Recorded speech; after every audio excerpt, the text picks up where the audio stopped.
Hi guys, कैसे हैं सभी। मैं बिल्कुल ठीक हूँ। आज हम डिस्कस करने वाले हैं प्रीलिम्स के एग्ज़ाम के बारे में। जैसे कि हर एग्ज़ाम के बाद हमें डिस्कस करना बहुत पसंद होता है अपने फ्रेंड्स से कि तेरा कैसा गया पेपर, तुझे कैसा लगा पेपर, कैसा था, होगा नहीं होगा, है ना। तो ये सब चीज़ें हम आपस में डिस्कस करने वाले हैं। सबसे पहली बात, अगर मुझे आप पूछोगे पेपर कैसा गया तो मैं बोलूँगी ठीक, ठीक गया, या ठीक से थोड़ा सा अच्छे की तरफ। ओके। पेपर से पहले ना मुझे एक अजीब सा डर लग रहा था। वो ये कि हालांकि मैं प्री की इतनी तैयारी नहीं करती, अब मुझे आदत हो गई है, प्रीलिम्स क्रॉस कर लेती हूँ मैं। बट मुझे इस बार ऐसा लग रहा था कि यार ऐसा ना हो जाए कहीं कि मेंस की तैयारी करते करते मैं प्रीलिम्स में अटक जाऊँ। लास्ट डे पे ना मेरे दिमाग में ये इंट्रूसिव थॉट्स आ रहे थे। बट ठीक है, पेपर अच्छा आया था। मैं 11:30 बजे वाली शिफ्ट में गई थी, तो मैं उसी हिसाब से बातें करने वाली हूँ आपसे। अगर आप मुझे ये पूछेंगे कि पेपर का लेवल क्या था, तो मुझे ऐसा लगा कि मॉडरेट लेवल का एक एग्ज़ाम आया था। और मॉडरेट लेवल के सारे सब्जेक्ट थे, क्योंकि एग्ज़ाम में क्या होता है ना कि कई बार ऐसा होता है, और जनरली ऐसा होता ही है कि जो 3 सेक्शन आते हैं, 3 में से एक डिफ़िकल्ट आ जाता है, बाकी इजी आ जाते हैं। और उस डिफ़िकल्ट के चलते सबको डर बना रहता है कि यार मेरा उस सब्जेक्ट में हो पाएगा या नहीं, बिकॉज जो डिफ़िकल्ट आता है उसमें सबके अटैम्प्ट कम होते हैं और सब डरते रहते हैं। बट इस बार ऐसा कुछ नहीं था, बिकॉज इस बार मुझे ऐसे लगा कि सारे सब्जेक्ट ना, सारे सेक्शन डुएबल थे और उनमें ठीक ठीक अटैम्प्ट हो रहे थे। तो सबसे पहले बात कर लेते हैं इंग्लिश की।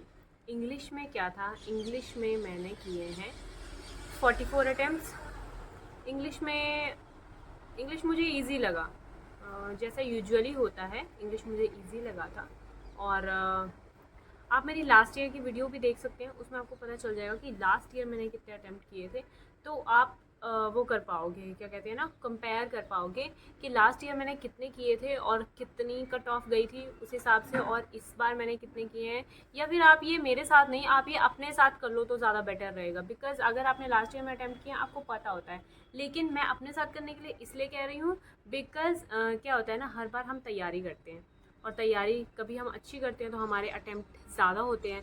लेकिन मेरा क्या है ना, मैंने लास्ट ईयर भी तैयारी नहीं की थी और मैंने इस ईयर भी प्री के लिए तैयारी नहीं की है। तो जो मेरा लेवल है ना, वो बिल्कुल सेम है।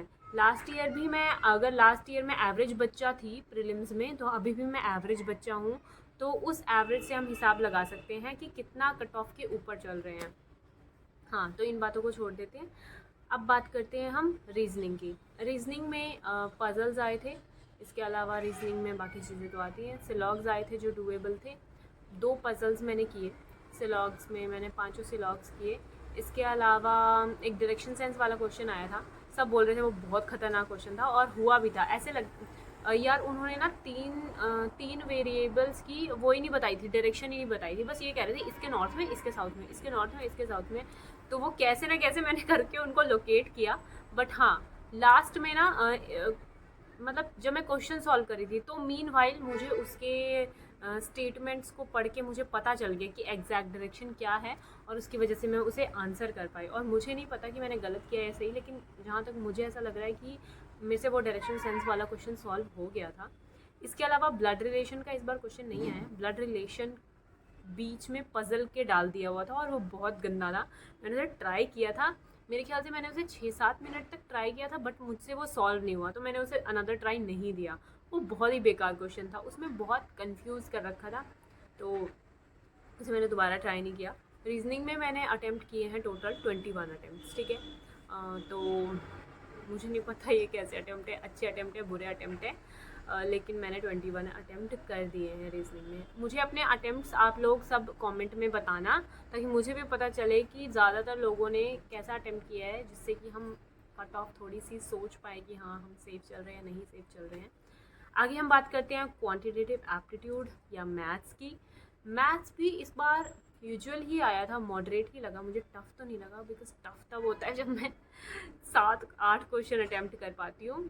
और इस बार मैंने डीआई सॉल्व किया, एक डीआई जैसे 4 आते हैं वैसे आए हुए थे, एक कैसलेट, 3 बाकी जो पाई टेबल चार्ट वगैरह वाले होते हैं। मैंने एक डीआई सॉल्व किया। उसके अलावा मैंने क्या सॉल्व किया, उसके अलावा मैंने नंबर सीरीज़ सॉल्व करी। मेरे ख्याल से 3 नंबर सीरीज या 4 सॉल्व कर पाई थी मैं। अप्रॉक्सीमेशन सॉल्व किया, और एक अरिथमेटिक का क्वेश्चन सॉल्व किया, परसेंटेज का क्वेश्चन था शायद। तो इस तरह का हुआ। और मैंने मैथ्स में टोटल 15 अटैम्प्ट किए हैं। तो ये मेरे अटैम्प्ट थे, मैंने आपको बताए। तो प्लीज़ ऐसा मत सोचना कि आपके अटैम्प्ट कम है, दोनों शिफ्ट की नॉर्मलाइजेशन होगी फिर आपका स्कोर बनेगा। तो हताश होने की बिल्कुल भी ज़रूरत नहीं है। देखो कट ऑफ मैं अभी प्रेडिक्ट नहीं करूँगी, बिकॉज देखो पहली बात कट ऑफ प्रेडिक्ट करने से बहुत गालियाँ पड़ती हैं, ठीक है। और दूसरी बात कि मुझे खुद ही नहीं लग रहा कि मैं इस स्थिति में हूँ कि मैं कट ऑफ प्रेडिक्ट कर पाऊँ, मैं नहीं सोच पा रही हूँ। मुझे जहाँ तक ऐसे लग रहा है कि पिछले ईयर के आसपास ही रिवॉल्व कर सकती है कट ऑफ, इससे ज़्यादा मैं कुछ नहीं बोल सकती हूँ कट ऑफ के बारे में, ठीक है। तो ये हो गया। इसके अलावा बहुत सारे बच्चे पूछेंगे रिज़ल्ट कब आएगा। रिज़ल्ट देखो, मैंने 2020 में जब एग्ज़ाम दिया था ना, तो 11वें दिन रिज़ल्ट आ गया था। मतलब कि प्रीलिम्स जब हुआ था उसका 11वें-12वें दिन रिज़ल्ट आ गया था। 2022 में क्या हुआ, 2022 में भी मेरे ख्याल से 12वें दिन 11वें दिन रिज़ल्ट आ गया था। 2023 में क्या होता है, 2023 में रिज़ल्ट आता है लेट। कितनी लेट, पेपर के 20 दिन बाद, यानी कि मेंस को 10 दिन बचे थे तब हमारा रिज़ल्ट आया था। तो जो बच्चे सोचते हैं ना कि रिज़ल्ट कब आएगा या रिज़ल्ट आने के बाद पढ़ना शुरू करेंगे, भाई वो तो फिर मत ही पढ़ना तो अच्छा है, क्योंकि रिज़ल्ट पेपर से 10 दिन पहले आता है। और शायद इन्होंने ये मुझे नहीं पता क्यों ये प्रथा शुरू की है रिज़ल्ट से 10 दिन पहले, पेपर से 10 दिन पहले रिज़ल्ट देने की। शायद हम जैसे बच्चे जो सोचते हैं कि रिज़ल्ट आने के बाद स्टार्ट करेंगे, जो अनश्योर होते हैं उनको ये लोग छांटना चाहते हैं। बिकॉज जो अनश्योर होते हैं वो मेंस के लिए पढ़ते नहीं है रिज़ल्ट आने तक, और जब रिज़ल्ट आता है तो वक्त निकल जाता है कि आप मेंस के लिए चाह के भी नहीं पढ़ पाते हो। तो प्लीज़ रिज़ल्ट की डेट पे रिलाई मत करना, पढ़ना शुरू कर देना। देखो अगर आपका नहीं भी प्रीलिम्स क्लियर होगा तो आपकी पढ़ाई वेस्ट नहीं जाने वाली, आप नॉलेज से कुछ ना कुछ गेन करोगे ही, ठीक है। तो पढ़ाई मेंस की शुरू कर दीजिए, जल्द से जल्द शुरू कर दीजिए। इसके अलावा मैं कोई देख लेती हूँ, कोई क्वेश्चन तो नहीं बचा हुआ। हाँ, सेफ अटेम्प्ट्स के बारे में देखो मेरा कोई कहना नहीं है, लेकिन मैं इतना ही बोलना चाहूँगी कि आप खुद एनालाइज कर लीजिए। जब भी मैं क्वेश्चन देती हूँ, जब भी मैं पेपर देती हूँ, तो जो मेरा रिज़ल्ट आता है ना, वो मैं ऐसे नहीं बोलूँगी फार अबव कट ऑफ आता है, लेकिन सेफ अबव कट ऑफ आता है। तो उस हिसाब से देख लीजिए कि मैंने इतने क्वेश्चंस अटेम्प्ट किए हैं, तो मुझे लगता है कि मेरा शायद पिछली बार के बराबर, हाँ पिछली बार के बराबर या पिछली बार से ज़्यादा मेरा स्कोर आने वाला है, जहाँ तक मैं प्रिडिक्ट कर सकती हूँ, ठीक है। पिछली बार मेरा स्कोर 43 पॉइंट समथिंग आया था, तो हो सकता है मेरा इस बार स्कोर 45 आ जाए, हो सकता है 43 आए। और देखो अनसर्टेनिटीज़ किसी को पता नहीं होती, हो सकता है मेरा डायरेक्शन सेंस वाला सारा 5 नंबर का गलत ही हो जाए, तो आई एम नॉट श्योर दो, लेकिन मेरा ठीक ठाक ज़्यादा आता है रिज़ल्ट से। तो आप उस हिसाब से सोच लीजिए, अगर आपने पहले दिए हैं कि आप कितना अबव रहते हो, तो आप उस हिसाब से हिसाब लगा सकते हैं। कट ऑफ के बारे में मत सोचिए, आप होंगे पास या फेल इस बारे में भी मत सोचिए, बस पढ़ना शुरू कर दीजिए। Be optimistic, study hard for mains, that's the strategy, ठीक है। बस इतना ही था इस वीडियो में कहने के लिए, बाकी हम अगली वीडियो में मिलते रहेंगे।